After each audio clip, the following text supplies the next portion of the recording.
You might have heard of this story of Daniel Penny, a guy who served the country, who was in a subway with another gentleman who was acting irrationally, yelling, screaming, threatening people, did not have a weapon, never made physical contact with anybody. Penny decides to put him in a chokehold and take matters into his own hands, and this guy Neely dies. The worst part about this is Penny kept him in a chokehold even when he was unconscious. It reminds me a little bit of George Floyd in the sense that George Floyd was unconscious, and if you remember, Derek Chauvin's knee was still on his neck. So Penny has been charged with second-degree manslaughter and criminal negligent homicide in connection to the death that occurred back in May of 2023. Prosecutors are saying that Penny recklessly killed the 30-year-old by maintaining the hold far longer than Neely could have reasonably been considered a threat, and Penny's attorneys have argued that his actions were justified.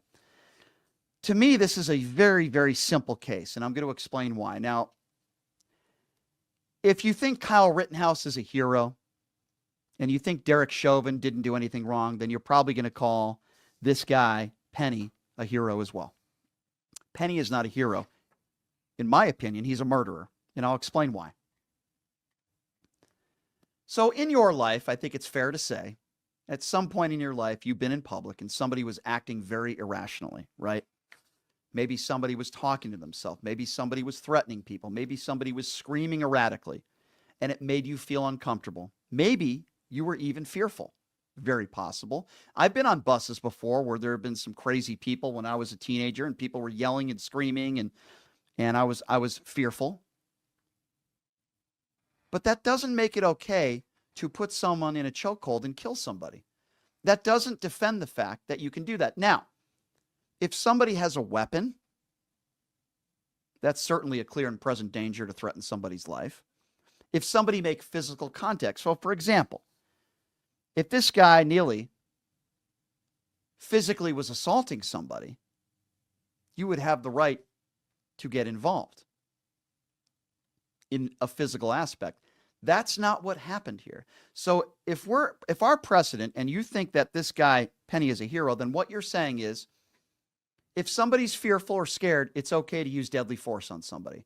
You're saying if somebody starts screaming and yelling and makes you uncomfortable or fearful, it's totally okay for somebody to put someone in a chokehold even after they're unconscious and keep them in that chokehold and kill them. That's what you're saying. There's no other way around this, and that's why I say that this guy is a murderer. A little bit about this guy, Neely, and it's a very, very sad story. A 30-year-old black man who grew up in New Jersey, a talented dancer, locally known as a Michael Jackson impersonator. Now, he did have an extensive criminal record. He suffered from mental illness and depression.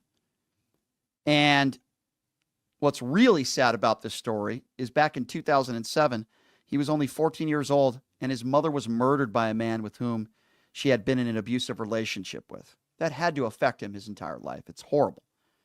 Her body was found in a suitcase on the side of the road. Now, Neely developed major depression, schizophrenia, and post-traumatic stress disorder, which I would understand after the murder of his mother. Horrible. He was placed in foster care. He did have 42 arrests, including petty larceny, jumping subway turnstiles, theft, and 3 unprovoked assaults. That's horrible. But what I will tell you is that this man was mentally ill, and he wasn't assaulting anybody physically on this train. If he put his hands on somebody, I would feel differently about this situation. He didn't. So a lot of the people that talk about George Floyd and say, and again, most of these people are white MAGA supporters that would do this. I used to work with one of them, sadly, a known bigoted racist, who said, well, George Floyd, he was on drugs. He was tendering fake bills. He was a bad guy. And my response to the idiocy is very simple. It doesn't matter what the person did in their prior life. It doesn't matter. All that matters is the circumstances surrounding and what happened at that moment when this person died. George Floyd was on his stomach with his hands behind his back handcuffed when Derek Chauvin murdered him.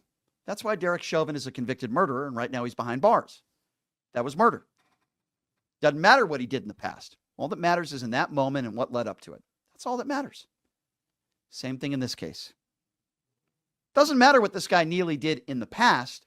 All that matters is in that moment. And we have the evidence, and the evidence has been recorded. He didn't have any weapons on him. He never made physical contact with anybody. He was a mentally ill man with severe depression. He was screaming and yelling and acting irrationally and was making threats. But just because somebody yells and makes a threat at somebody doesn't mean that you can kill them. And make no mistake about it, Daniel Penny killed this man. Now, do I think Daniel Penny walked onto the subway wanting to kill somebody? Of course not.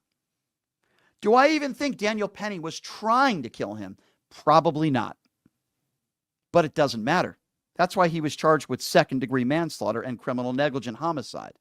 Because even though your intention might not be to kill somebody, look at the behavior. He kept him in a chokehold when he was motionless. Think about that for a second. If you're trying to de-escalate a situation, do you keep somebody in a chokehold when they're motionless and unconscious? That's exactly what this guy did. And then when he's interviewed hours later by law enforcement, he's calling him a crackhead.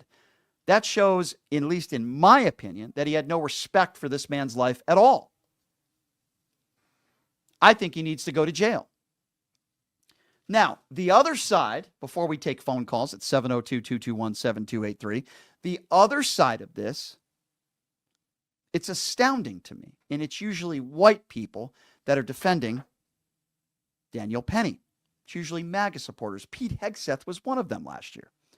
So I want you to listen to Fox News, or as I like to call them, Fox Noise, because they enjoy watching and showing clips of black people committing crimes every day. They do it every day. This is Pete Hegseth and the cronies on Fox News discussing this case and defending Daniel Penny. Have a listen to this. The person who took that punch that you're talking about could have been Jordan Neely. I mean, he had over 40 priors, cold cocking people on the subways. This is the kind of guy that got violent often and quickly.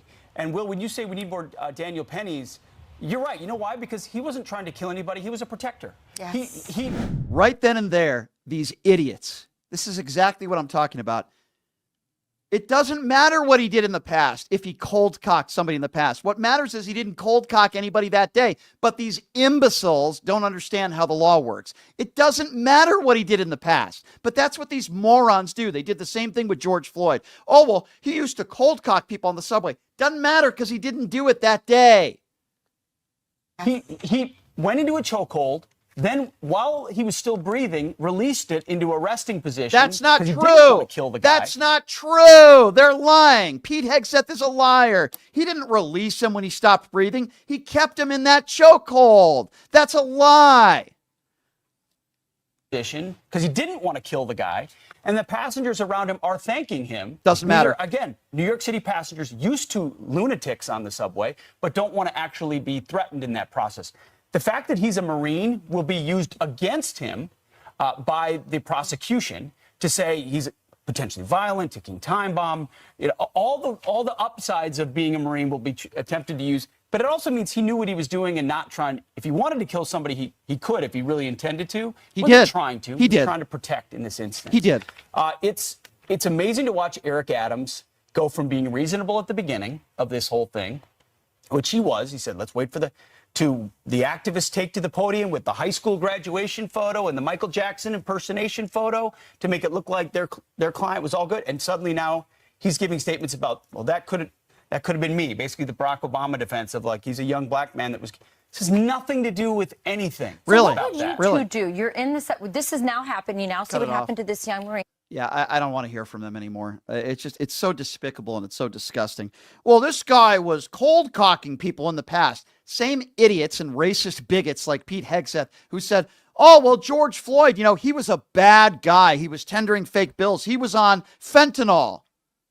These racist bigots. It doesn't matter. All that matters is the circumstances in that moment and the moments that led up to it. And what we know are the facts in this case. Fact. This guy who was murdered did not have a weapon on him.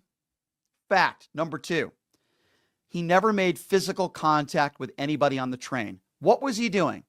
You could have probably arrested him or even cited him for disorderly conduct. That's the crime that he was committing. And if you're committing a disorderly conduct, many officers would say, a lot of attention. You don't use deadly force on somebody that's committing a disorderly conduct. That's what he was doing. He wasn't physically assaulting anybody. He was screaming and yelling and scaring people.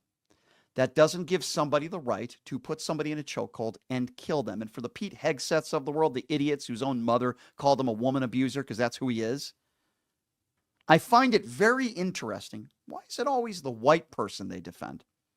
I ask you all a question. If Daniel Penny was black, and this Michael Jackson impersonator, Neely, was white, would Fox News have talked like that? Would they be defending this man if he killed a white guy and he was black? I want you to think about that for a moment. Would Fox News be defending him? Would all these white supremacists all over the country be defending this guy and calling him a hero? If this man was black and the Michael Jackson impersonator was white, would they be defending the black man? Answer that question for me, please. It's interesting because remember that case in New York City, Gardner, the guy who was in a chokehold by an officer, never convicted of a crime. All the Fox News whiteys out there defended this police officer. They defend Kyle Rittenhouse. Now, I know Kyle Rittenhouse wasn't a convicted murderer, wasn't convicted of a crime, but he had dreams of shooting people. He said it a week before in his car. They all defend Kyle Rittenhouse. In fact, Turning Point pays him to make speeches. Why do they defend these white people? Why do they defend Derek Chauvin? If George Floyd was white and Derek Chauvin was black, would they still defend Derek Chauvin? I want to ask you all that question right now. If Daniel Penny was black and he killed a white man on the subway, would Pete Hegseth and the Fox News idiots be defending Daniel Penny? I say absolutely not, because this has to do with race, ladies and gentlemen. And this was a troubled man with a criminal record. I understand that. He was mentally ill, but he should not be dead. And Daniel Penny deserves to go to jail because I believe he's a murderer.